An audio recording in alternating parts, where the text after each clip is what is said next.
We are here today with this wonderful youth panel. As we know, artistic and creative expression has been proven to be central to the health of young people and to their maturation and their identity formation. They come in extra vulnerable. And there's something really beautiful about that, about the level of vulnerability that they come into a space with. And we have to be so careful and thoughtful with what we do with that. And I'm sure you can speak to this, because if it is one of their first experiences, if we do it and execute it poorly, it's going to be their last. Like, I still see people coming in with like heavy-handed grants that have every detail organized, and I'm like, where's the youth voice? Where's the consultation? How do we know they're even going to want to do this? This is why you get low turnouts, because you haven't even met with a young person yet. Young people are super smart. Like, you want to have a conversation about race and gender, talk about Star Wars.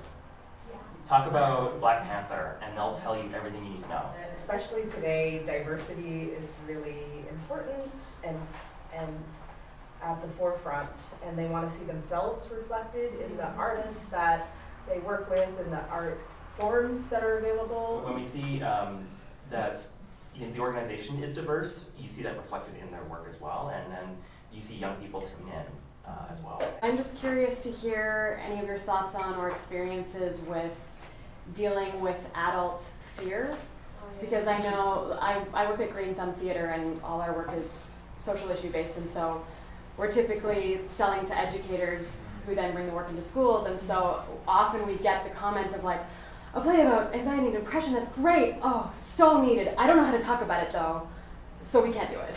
Yeah. And that sort of fear of opening a can of worms, and I'm just interested in your guys' experience of that, or how you've navigated it. It's really tough, and I've seen artists combat it by making sure that there's either adequate, more than adequate support in terms of materials that they provide prior to entering a performance or into a school, but also to have actually a person that's available to be able to offer that guidance. I'm just going to add that this is why a young person being present alongside that educator at that decision-making process is really important.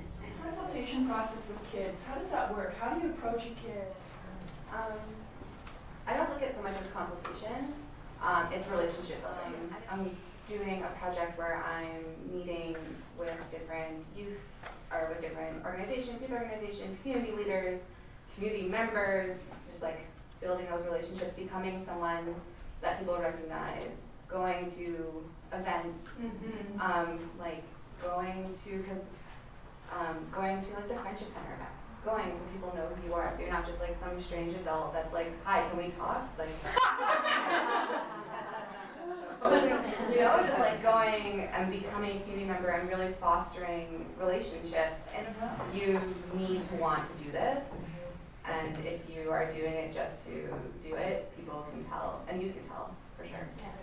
Go to their events, put your body in their space, and then to share your programming and see who latches on. But to me, the most success I've had, and the culture as a youth program manager, where it's like an 18 or 19-year-old program, they have every Monday night, there's youth panel, there's a program, and it's basically like the youth board. And consistently having that living in the organization, just find that your programming is like, I can just go to my youth board and they'll create the next project. So that to me is the ultimate. I've found over 12 years of doing youth work, to getting a youth consistent group and space, constantly holding space in your institution, allows you the ease of access to make informed decisions. It's a privilege to be given knowledge. It's a privilege to be given opportunities to engage with young people, to share the knowledge. It's a cyclical process.